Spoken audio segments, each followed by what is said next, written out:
Hello साथीहरू, आज चाहिँ हामी माथि पानी हेर्न जाँदै हो। तीनजना बाबा म अनि मामा हुनुहुन्छ।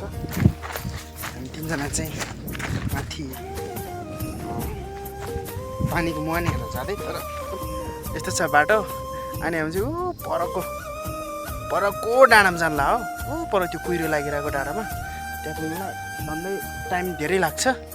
अनि हामीलाई चाहिँ समथिङ त्यस्तै 12-21तिर मात्रै पुग्छ होला हामी त्यतातिर। अनि हामी यताबाट हिँड्दैछौँ, एकदम टाढा छ अनि बाटो अप्ठ्यारो छ। यस्तो छ है बाटो, यस्तो छ बाटो। अगाडि मामा हुनुहुन्छ। बाटो चाहिँ एकदमै साह्रो छ। अब यहाँबाट के गऱ्यो भने तल गइहाल्छ एकैचोटि, एकदम साह्रो छ।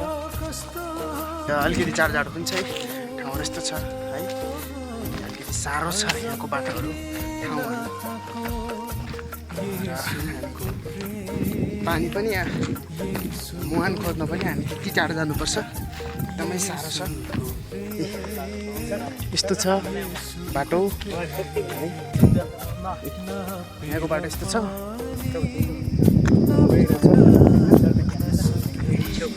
यस्तो छ है, तल जान्छ यहाँबाट खस्यो भने चाहिँ यहाँ बाटो यस्तो छ। यही पहिरो गइरहेछ, अब हिँड्नुपर्छ। यस्तो चर्किरहेछ बाटोहरू, सबै चर्केर गइरहेछ होइन। अब यहाँ त्यस्तो पुरै फुटिरहेछ जमिनहरू नि त। हामी हेर्ने बाटो यस्तो छ, अब बाटै चर्किरहेछ भनेपछि त यहाँबाट खस्यो भने त हामी त जान्छ।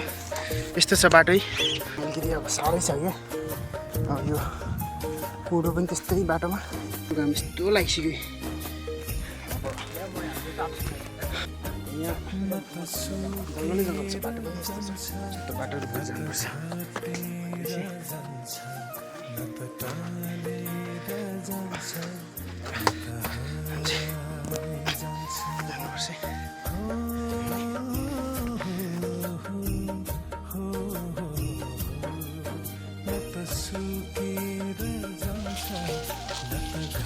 यसरी लुगामा यस्तो लाग्यो, यस्तो फोर्छ। अब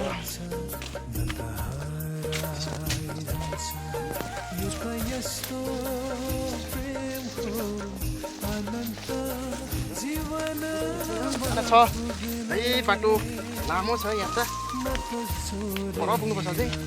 तर जङ्गलै जङ्गल बाटो छ, राम्रो छैन। यस्तो बाटो छ, यस्तो बाटो भएर सिस्दै सिस्नु रहेछ, कुनै कुरो रहेछ, साह्रो छ।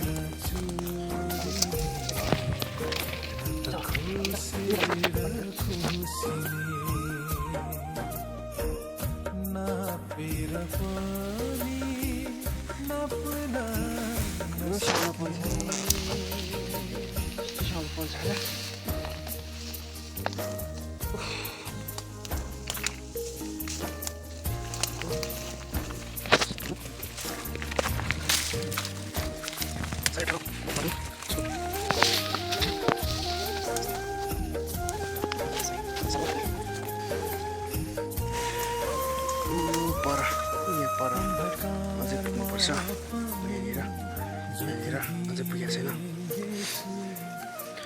अझै हिँड्नुपर्छ। बाटो टाढा छ अझै, बाटोमा हिँड्दै अझै पुगेको छैन।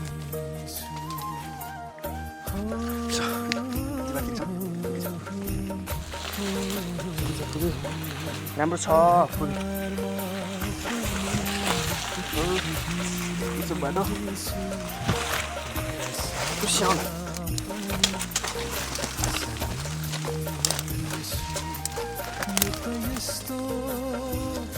बाटो एकदमै ठ्याक छ, साह्रो छ बाटो, यस्तो छ है।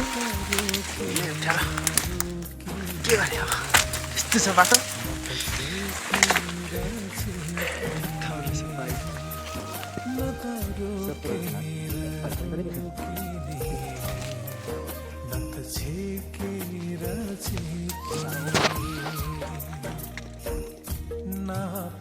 पानी नाप्न नसकिने खोजेर पानी भेट्न नसकिने खोजेर पानी भेट्न यहाँनिर पानीको मुहानहरू त पुग्यो तर यस्तो छ अब त्यस्तो धेरै पानी चाहिँ छैन अलिअलि मात्रै छ यत्रो आउँछ रहेछ पानी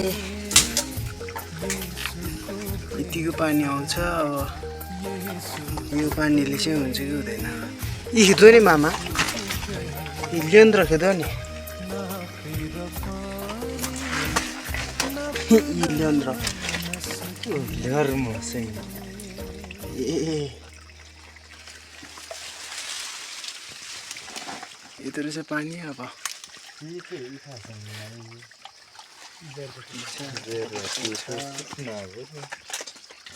हुन त अब कहिलेसम्म टिक्छ यो पानी थाहा छैन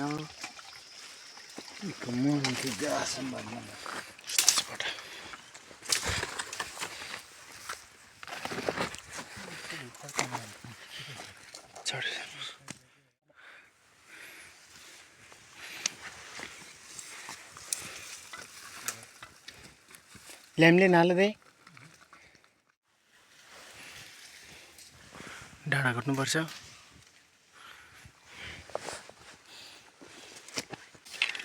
यस्तो बाटोमा आइदियो हेर्नु त बाटो कस्तो अप्ठ्यारो छ यस्तो चढ्न नै चढाउनु थियो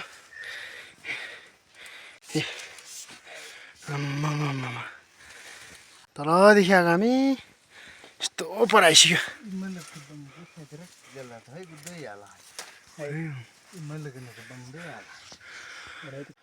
सबैभन्दा अग्लो डाँडामा पुग्यो अहिले चाहिँ एकदम हाइट हामी बस्ने पनि यो डाँडा हो त्यो पनि अझै तल पर्छ यो डाँडाभन्दा हेर्नुहोस् त यस्तो हाइटमा छ यो डाँडा निकै अग्लो छ हामीलाई तलदेखि आउनुलाई मात्रै 2 घन्टा लाग्यो यो डाँडा चढ्नलाई मात्रै यस्तो साह्रो अग्लो छ डाँडा मात्रै परबाट आएको अहिले समथिङ कतै 2 बन लागिसक्यो हामी यहाँ आएको अनि